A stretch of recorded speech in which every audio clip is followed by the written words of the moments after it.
오늘 저는 에베소 4장 31절 32절 말씀을 근거로 예수님의 성품을 닮아가는 성도, 이와 같은 제목으로 여러분과 함께 하나님의 은혜의 말씀을 나누기 원합니다. 어느 날 부부가 주일 예배를 드리기 위해서 아침에 분주하게 준비하고 있었습니다. 특별히 남편은 넥타이를 새로 매고 거울을 보면서 온 매물을 정리하고 있었습니다. 특별히 그 주에 선물을 받은 좋은 고급 넥타이, 고급 와이셔츠를 매고 싶었지만 주일 예배에 먼저 하나님 앞에 선을 보이자라는 마음으로 와이셔츠와 넥타이를 매고 옷매무새를 매고 있는데, 아내가 커피를 들고서 지나가다가 남편의 새 와이셔츠와 그 새 넥타이 위에 쏟아버렸어요. 커피를. 남편의 얼굴이 울그락불그락 하기 시작합니다. 그리고 목소리가 탁 올라가려는 찰나에 아내가 눈을 동그랗게 뜨면서, 여보, 오늘 목사님 설교 제목이 뭔지 아세요? 오늘 주일 설교 제목이 뭔지 아세요? 그러면서 오늘 설교 제목이 원수를 사랑하라고 하신다고 해요. 그러면서 빙그레 웃었습니다. 열을 받았던 남편이 화를 확 내려다가 그 이야기에 헛웃음을 터뜨리면서 화를 사귀고 금방 웃어넘길 수 있었다고 합니다. 짧은 이야기지만 우리의 삶의 적나라한 단편을 보여주는 이야기입니다. 교회 문을 나서는 순간, 아니 당장 집안에 사는 우리들조차도 우리는 사소한 일에 마음이 상하고 분노하고 상처를 받고 쏟아낼 때가 많이 있습니다. 오늘 본문에서 사도 바울은 에베소 교회를 향해서 구원받은 자의 실천적인 삶을 단도직입적으로 명령합니다. 에베소 1장에서 3장까지가 그리스도인으로서의 삶의 신학적인 문제라면 4장에서부터 6장까지는 그리스도인으로서의 삶을 실천하는 삶에 대해서 말씀하고 있다고 합니다. 그렇다면 신앙생활은 단순히 교회를 출석하는 종교적인 의무가 아니라는 거예요. 그리스도를 믿음으로 구원받은 성도들의 본질적인 변화는 어디서부터 일어나느냐? 바로 성품에서부터 나타나게 되어 있다는 겁니다. 영국의 신학자인 톰 라이트는 회심한 신자가 회심 이후에 천국에 들어가는 그 사이에 해야 될 중요한 과제는 우리에게 하나님의 형상이 회복되었음을 보여주는 것인데, 그것은 온전한 그리스도의 성품을 보여주는 것이다 라고 말했습니다. 오늘 저와 여러분이 믿은 뒤에 정말로 중요한 문제는 율법의 문제나 규율의 문제, 또 여러 가지 어떤 회치의 문제가 아니라 자기 발전적인 성품의 모습이 되어야 된다는 것입니다.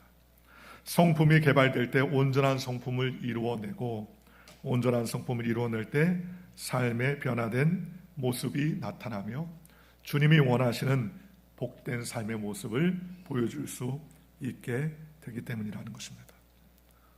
그러므로 우리는 제일 첫 번째로 오늘 우리의 삶의 그리스도의 성품을 닮아가기 위해서 오늘 성경 31절의 첫 번째로 옛사람의 부패한 성품을 단호하게 벗어버리라 라고 성경은 말씀해 주셨습니다. 오늘 31절에 너희는 모든 악독과 노함과 분냄과 떠드는 것과 비방하는 모든 것을 악의와 함께 버리고 라고 말합니다. 여러분, 바울은 성품 변화를 위해서 우리의 찌꺼기가 계속 쌓일 때 그것을 철저하게 비워내라는 거예요. 여러분들도 마찬가지겠지만 저희 집에도 싱크대 밑에 쓰레기통이 하나 있습니다. 음식물 찌꺼기가 생기면 그 싱크대 밑에 있는 통에다가 다 담아요. 그런데 이 통 안에 음식물에 뚜껑이 없어가지고 냄새가 솔솔 날 때가 있어요. 그럼 어떻게 합니까? 비닐에 착 싸가지고요, 밖에 있는 쓰레기 갈베지 통에다가 버려야 돼요. 음식을 많이 먹지 않는 것 같은데도 음식이 많이 나옵니다. 저희 집 사람은 웬만하면 수박은 안 샀으면 하는 얘기를 자꾸 해요. 왜 수박이 여름에 시원한데 왜 사오지 말랬더니, 수박은 그 안에 속 안에 있는 속살 먹고 나면 그 껍질이 양이 상당히 많이 나온다는 거예요. 그래서 버리기가 참 곤란할 때가 많다, 그러한 이야기를 합니다. 집안의 청소도 마찬가지죠. 아무도 어지러뜨리는 사람이 없고 정말 깨끗하게 유지하는데도 불구하고 청소할 때 보면 침대 밑에 안 보이는 구석구석을 보면은요, 먼지들이 어디에서 왔는지 동글동글하게 뭉쳐가지고 자기들끼리 집회를 하고 있습니다. 계단 모퉁이 모서리에도 보면 아무것도 없었던 것 같은데 자잘한 먼지들이 거기에 쌓여 있는 것을 볼 수 있습니다. 어떤 영상을 보니까는 빈집이에요. 빈집이 시간이 가니까는 빈집이 완전히 무슨 숲이 돼 버렸습니다. 잡초들이 너무 무성하게 자라고, 또 집안은 어떻게 더러워졌는지 더러워졌어요. 사람이 살 때보다 더 더러워지더라는 거예요. 그런데 어떤 청년들이 와서 그 집을 싹 소진하는데요, 집의 주위에 덩굴들을 다 깎아내고 잔디를 다 깎아내고 그 다음에 잡목들을 다 깎아내니까 얼마나 깨끗한 그러한 집이 다시 탄생하는지 보았습니다. 오늘 우리가 제일 먼저 해야 될 것은 바로 우리의 내면적인 성품 안에 하나님이 기뻐하지 않는 성품들은 즉각 예수의 이름으로 제거하는 저와 여러분들 되시기를 주님의 이름으로 축원합니다. 그래서 오늘 성경에 보니까 우리가 버려야 할 것이 무엇인가를 5가지로 이야기하는데, 첫째로 악독이라고 말합니다. 헬라어로 피크리아라는 말인데요, 마음속 깊은 곳에 응크러뜨리고 있는 쓴뿌리이자 타인을 향한 앙심을 말하는 겁니다. 두 번째는 노함이라고 말합니다. 티모스라는 헬라어인데 억눌린 감정이 순식간에 폭발하는 격한 감정에 속구칩니다. 마치 이 볏집단에다 불을 확 대면 확 타다가 소멸하는 것처럼 그런 노함이 우리 가운데 있을 수 있다는 거예요. 세 번째는 분냄입니다. 오르게라는 말인데 앵거죠. 겉으로 폭발한 뒤에도 이게 어떻게 해요? 마음속에 굳어져서 오랫동안 품고 있는 적개심이 있다는 겁니다. 적개심. 어떤 분이 그래요. 나는 화는 내지 않고 분내지는 않는데 그 사람이 그렇게 섭섭하게 한 건 오래 기억하고 있어. 그게 뭐예요? 그게 마음속에 깊이 응어리지게 뿌리 박힌 그러한 생각들입니다. 또 네 번째는 떠드는 것, 크라우게라는 말인데 감정을 주체하지 못하고 언성을 높여서 싸우는 소란의 방법이고, 다섯 번째 비방, 이것은 상대방의 명령을 훼손하고 인격을 깎아내리는 언어적인 살인을 말하는 것입니다. 이러한 것들을 예수 안에서 우리가 먼저 버려야 된다라고 성경은 말씀합니다. 여러분, 쓰레기를 안고 보물이라고 여기는 사람 있습니까? 없죠. 생선, 음식을 다 해먹고 비린내나는 생선을 비닐에 싸놓고 쓰레기통에 버리지 않냐고, 이 보물이야, 이게 보물이야 하면서 끌어안고 있다면 그건 너무나 잘못된 일일 것입니다. 마찬가지입니다. 부패한 옛 성품을 예수 안에서 저와 여러분이 그리스도의 성품을 닮아가기 원한다면 단호하게 버리는 저와 여러분이 되시기를 주님의 이름으로 축원합니다. 남북전쟁 당시 에이브러함 링컨 대통령의 일화입니다. 육군 장관 에드윈 스탠턴은 평소 링컨을 시골뜨기라고 놀렸습니다. 그리고 공공연히 그를 비방했어요. 링컨 참모들은 당장 이 스탠턴 장관을 해임하고 본때를 보여줘야 된다고 그렇게 분개했었습니다. 그러나 링컨은요, 그를 끝까지 해임하지 않고 그를 신임했어요. 나중에 참모들이 물었습니다. 왜 저 사람을 해임하지 않고 저렇게 대통령을 괴롭히는데 내버려 둡니까? 라고 물었습니다. 그러자 링컨 대통령은 젊을 때에 자기가 겪었던 경험을 들려주었습니다. 어느 날 링컨이 시골에 한 길을 가다가 농부가 말을 이끄는 쟁기로 땅을 경작하는 것을 봤어요. 링컨이 인사를 하려고 가까이 갔더니 그 말이 굉장히 노쇠한 말인데 말 옆구리에 말파리가 붙어가지고 자꾸 말 옆구리를 깨물며 성가시게 하고 있더라는 겁니다. 링컨은 말 옆구리에 붙어있는 말파리를 털어낼 요량으로 손을 들어 탁 올렸습니다. 그러자 그때 농부가 그를 막으면서 이렇게 얘기했어요. 그렇게 하지 말게나. 말파리는 이 늙은 말이 움직이게 해주는 좋은 동력이 되네 라고 이렇게 이야기하더라는 겁니다. 그때 링컨은 깊이 깨달았대요.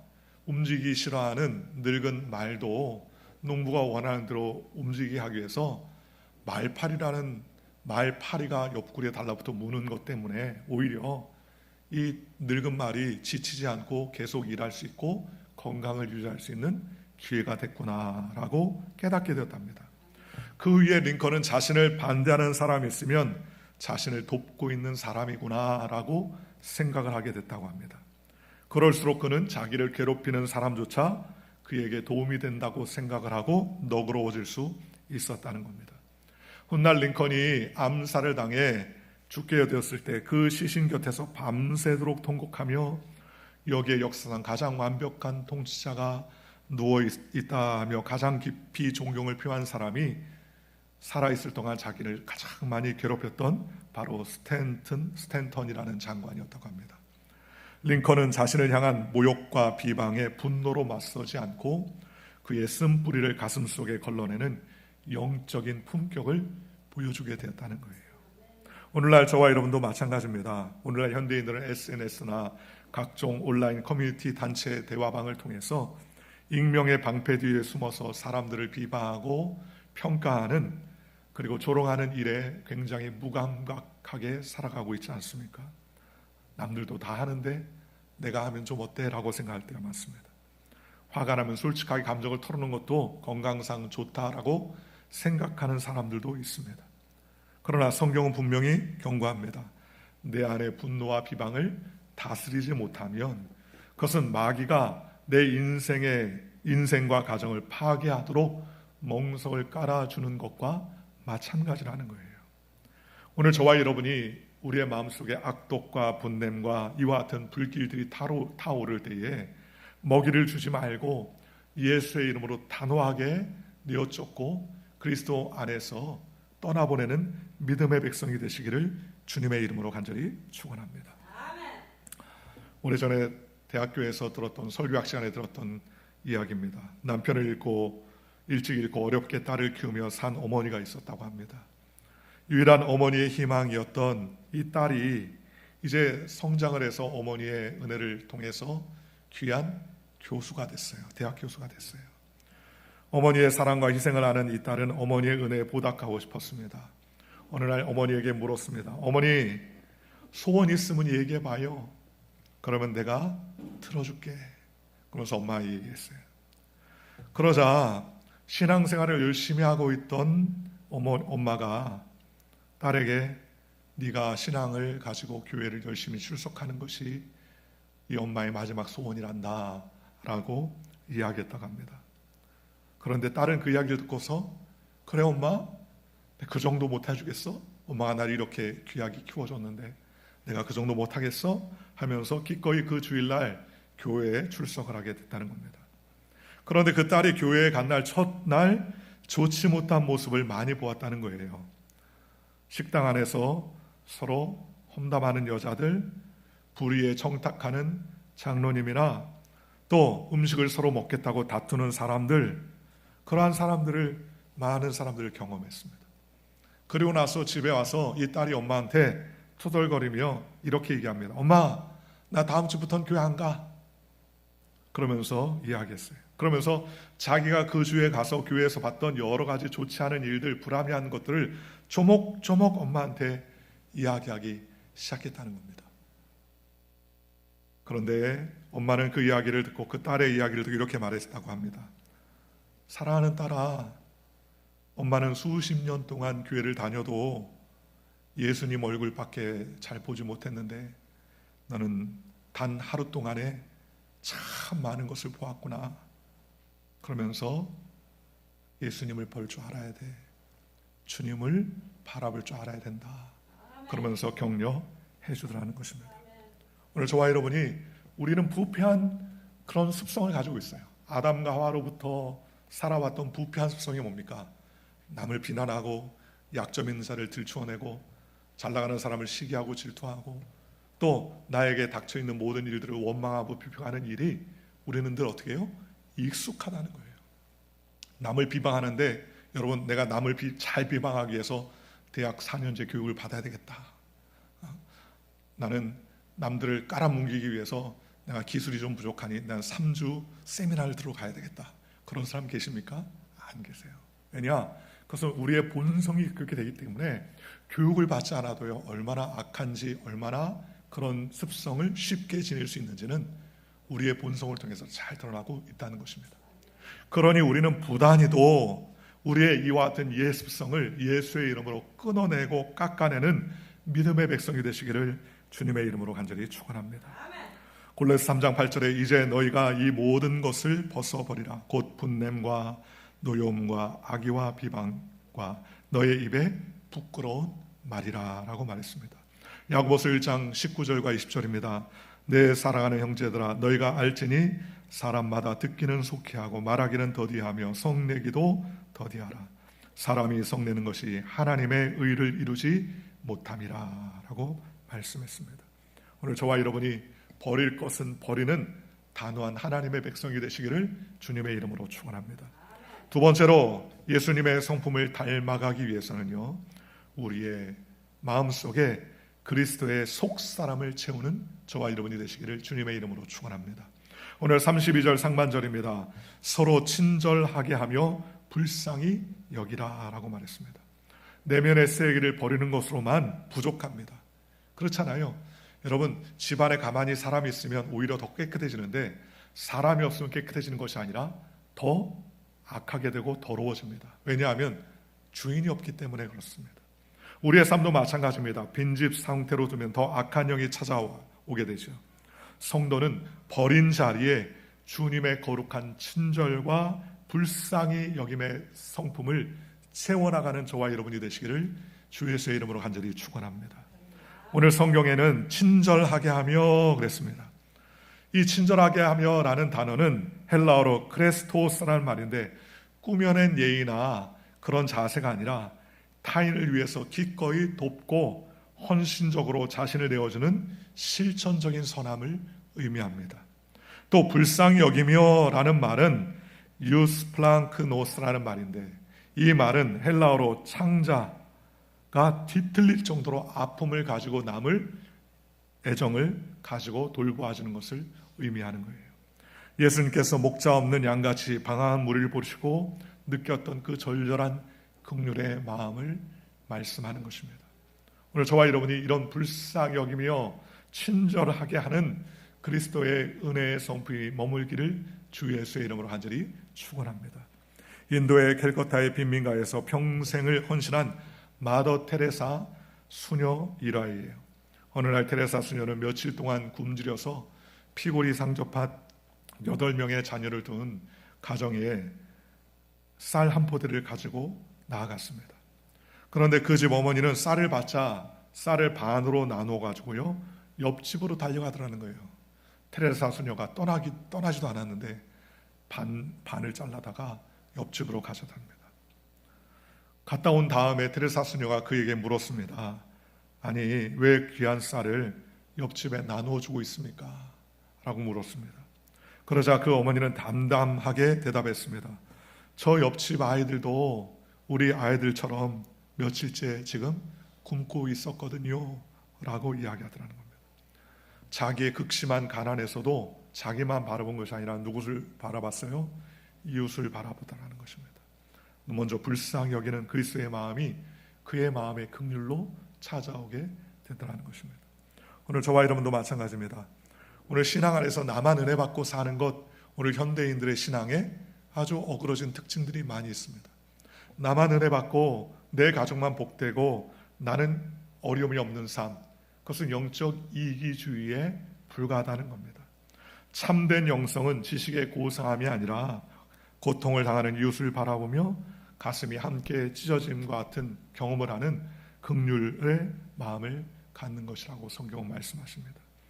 타인의 실수와 연약함을 봤을 때 정죄의 칼을 들이대는 것이 아니라 하나님의 말씀으로 먼저 눈물로 품어주고 긍휼의 모습으로 품는 저와 여러분들 되시기를 주 예수의 이름으로 간절히 축원합니다. 골로새 3장 12절에 그러므로 너희는 하나님이 택하사 거룩하고 사랑을 받은 자처럼 긍휼과 자비와 겸손과 오래 참음을 옷 입고 라고 성경은 말합니다. 매일매일 옷을 입어야 됩니다. 여러분도 옷을 입고 오셨잖아요. 어떤 옷을 입어야 됩니까? 루이비통이나 무슨 명품 옷을 입는 게 아니라 긍휼과 자비와 겸손과 오래 참음의 의복으로 우리가 갈아입으라는 것입니다. 베드로전서 3장 8절에 마지막으로 말하노니 너희가 다 마음을 같이하여 동정하며 형제를 사랑하며 불쌍히 여기며 겸손하며 라고 성경은 우리에게 말씀하고 있습니다. 오늘 사랑하는 성도 여러분, 우리가 친절하고 다른 타인에 대해서 불쌍히 여기는 예수 그리스도의 성품을 나타내는 저와 여러분들 되시기를 주 예수의 이름으로 간절히 축원합니다. 세 번째로 예수님의 성품을 닮아가는 성도는 십자가의 은혜의 깊이로 완전한 용서를 실천하는 삶을 살아야 된다는 것입니다. 오늘 31절의 하반절은 뭐라고 말합니까? 서로 용서하기를 하나님이 그리스도 안에서 너희를 용서하심과 같이 하라 라고 성경은 말씀하셨습니다. 여러분, 예수님의 성품 가운데 최종적인 성품이 뭐예요? 그게 바로 용서입니다. 용서는 무엇이 없으면 못해요? 사랑이 없으면 못해요. 용서는. 바울은 용서의 조건이나 방법을 우리에게 감정에 맡기지 않고 절대적인 기준점을 제시하는데 그 기준점이 뭡니까? 하나님이 그리스도 안에서 우리를 용서하신과 같이 너희도 뭐하라? 서로 용서하고 용납하라 라고 성경 말합니다. 용서라는 말은 카리지조마이라는 말입니다. 이 말은 카리스, 은혜라는 말에서 나왔어요. 대가 없이 빚을 탕감해 주는 겁니다. 아무런 조건 없이 빚을 탕감해 주는 거예요. 그게 은혜죠. 오늘 저와 여러분이 하나님의 은혜를 받은 사람입니다. 그렇지 않습니까? 교회는 어떤 곳입니까? 죄인들이 모이는 건 아니에요. 여러분, 세상의 모든 단체는요 죄인이 아닙니다. 심지어 교도소에 죄인이 득실득실 모여도 그들이 다 하는 말이 나 억울하게 들어왔다. 내가 여기에 들어올 사람이 아니다. 내가 잘못해서 그런 게 아니라 다른 사람이 나를 모함해서 내가 들어왔다. 그렇게 얘기한다는 거예요. 그런데 교회는요 특징이 있어요. 다들 자기가 누구라고 주장하느냐? 내가 죄인 중에 죄인이요 괴수 중에 괴수다.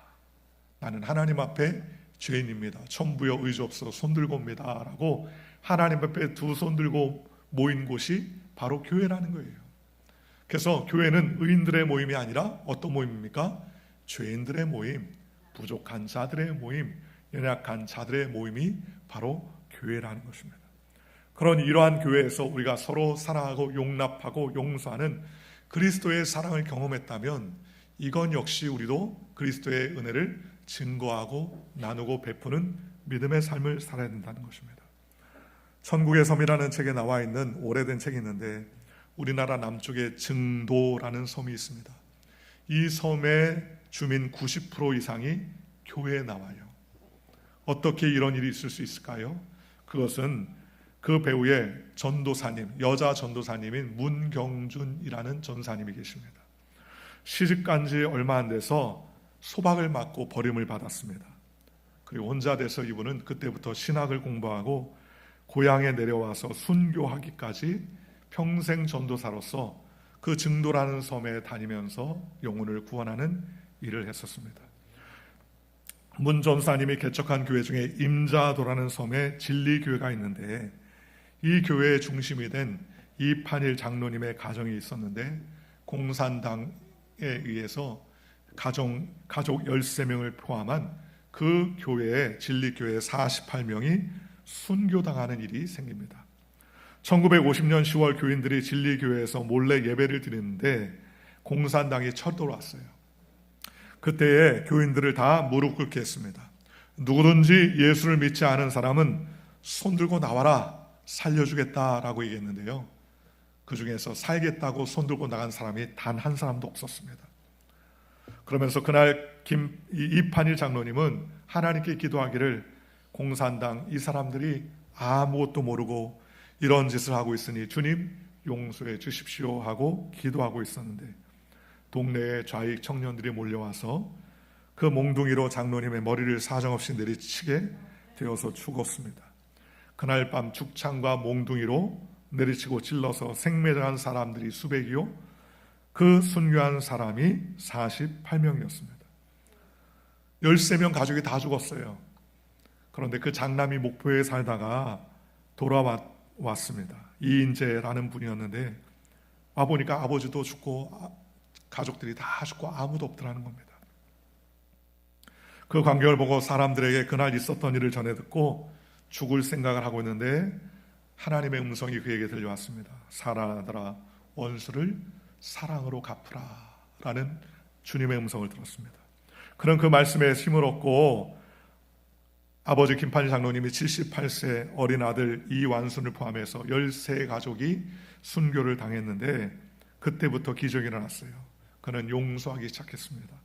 임자도에 일어난 48명의 순국 사건을 수습하기 위해서 해군 부대가 섬으로 진입해 올 때 참관인이었던 이인재 목사님을 동행하도록 했었습니다.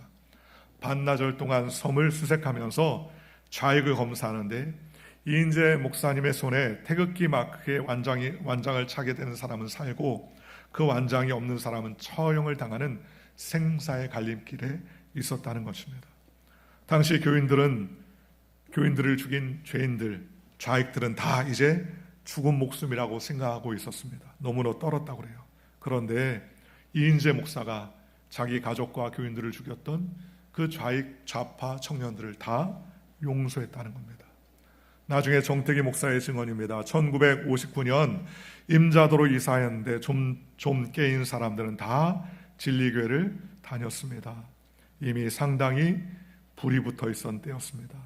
순교로 믿는 사람들의 씨가 말랐었는데 만일 그때 이인재 목사님이 이들에게 보복을 했다면 진리교회는 부흥이 안 됐을 것입니다. 이인재 목사님이 보복하지 않고 원수를 끌어안았기 때문에 교회의 부흥이 이루어질 수 있었습니다. 그 이인재 목사는 1954년에 신학교에서 진학해 목사가 되었고 아버지가 개척했던 진리교회의 목사로 부임하여서 성도를 섬기다가 은퇴를 하였습니다. 그리고 아버지를 죽인 마을 청년을 용서하고 그 사람의 아들을 직접 가르쳐 중매까지 서서 장가 보내고 나중에는 그 사람도 역시 열심히 예수를 믿어서 장로가 되었다고 합니다. 우리는 흔히 용서할 때에 용서를 베푼다라고 생각합니다. 왜냐하면 용서는 가해자의 유익을 위한 것이라 생각할 때가 많았어요. 그런데 생각해 보십시오. 예수님 우리를 조건 없이 용서했다는 거예요. 베드로가 주님께 물었던 물음도 그런 의미 아닙니까? 베드로가 예수님께 뭐라고 그래요? 주여, 형제가 내게 죄를 범하면 몇 번이나 용서하여 주리이까? 7번까지 하오리까? 그랬습니다. 그 말 속에는 예수님의 앞에 베드로가 한 말에는 용서에 대한 정의를 가지고 있어요. 베드로가 얼마나 종교적인 마음을 가지고 있었는지 몇 번의 횟수까지 정해서 용서한 마음을 가지고 있다는 것은 결코 쉬운 일이 아니었습니다. 그러나 예수님 뭐예요? 7번에 70번씩이라도 하루에 490번이라도 용서하라. 그 이야기는 율법의 범위를 뛰어넘어 진심의 사랑과 은혜로 용서하는 마음을 살라라고 그렇게 이야기하더라는 겁니다. 여러분, 우리 교회사에 남는 가장 위대한 인물 중에 한 사람 손양원 목사님이 있습니다. 이 목사님의 별명이 뭔지 아세요? 여러분은 어떤 별명을 갖고 싶으십니까? 이 손양원 목사님 별명이요, 사랑의 원자탄입니다. 원자탄, 사랑의 원자탄. 그런데 왜 사랑의 원자탄이라는 별명을 갖게 됐느냐? 1948년에 여순 사건 당시 좌익 청년 안재선이라는 사람이 이 목사님, 손양원 목사님의 두 아들 동신이와 동일을 무참하게 총살했습니다. 반란군이 진압된 후에 안재선은 체포되어 사형선고를 받게 됐는데 참 희한하죠? 이 손양원 목사, 두 아들을 죽였던 이 안재선을 그 아버지인 손양원 목사님이 탄원서를 계엄사령부에 제출하여 살인자를 구명했을 뿐만 아니라 그를 자신의 양자로 입적을 했습니다. 두 아들의 장례식에서 손 목사님은 눈물로 9가지의 기도를 드렸다고 합니다. 그 중에 몇 가지 중에 하나는 나 같은 죄인의 혈통에서 순교의 자식들이 나오게 하셨으니 감사합니다. 내 두 아들을 죽인 원수를 회개시켜 양아들을 삼을 수 있는 사랑의 마음을 주신 하나님께 감사합니다. 두 아들을 공부시켜 미국 유학 보내려고 했는데 더 좋은 천국으로 유학 가게 하시니 감사합니다. 그러면서 9가지 장례식에 9가지 감사의 제목을 나열하더라는 것입니다. 십자가의 용서를 온몸으로 경험한 사람만이 다른 사람을 용서할 수 있는 거예요. 오늘 저와 여러분들이 세상의 눈에는 눈, 이에는 이의 태도로 살지 말고 마음속의 원한과 상처를 뽑아내고 예수 그리스도의 은혜로 서로 불쌍히 여기며 격려하며 용서하며 품어주는 믿음의 역사가 교회 안에 있으시기를 주 예수의 이름으로 간절히 축원합니다. 누가복음 23장 34절에 이에 예수께서 이르시되 아버지여 저들을 사하여 주옵소서 자기들이 하는 것을 알지 못함이니이다 하시더라. 예수님은 십자가에서 죽으실 때에도 주여 저들을 불쌍히 여겨 주시옵소서 저들이 하는 것을 알지 못합니다 하면서 끝까지 용서의 마음을 품으셨다고 성경은 말씀합니다. 성도 여러분, 결론을 맺습니다. 성품을 닮아가는 것, 예수의 성품을 닮아가는 것, 사람의 결심이나 윤리적인 도덕이나 수양에 있지 않습니다. 매일마다 예수 그리스도의 십자가에 내 정과 욕심을 못 받고 그리스도께서 나와 함께 동행하시며 그리스도께서 사시도록 우리가 전적으로 주님 앞에 내어 맡기는 저와 여러분들 되시기를 주님의 이름으로 축원합니다. 악독과 분노와 험담의 찌꺼기를 단호히 벗어버리고 주님이 부어주는 친절과 긍휼 그리고 사랑과 용서의 옷을 입고 십자가의 용서를 선포하는 믿음의 백성이 되어 날마다 주님을 기쁘시게 하는 믿음의 백성이 되어 여러분의 가정과 또 일터와 각종 사업터에 기쁨과 소망이 넘쳐나시기를 주 예수의 이름으로 간절히 축원합니다. 기도하겠습니다.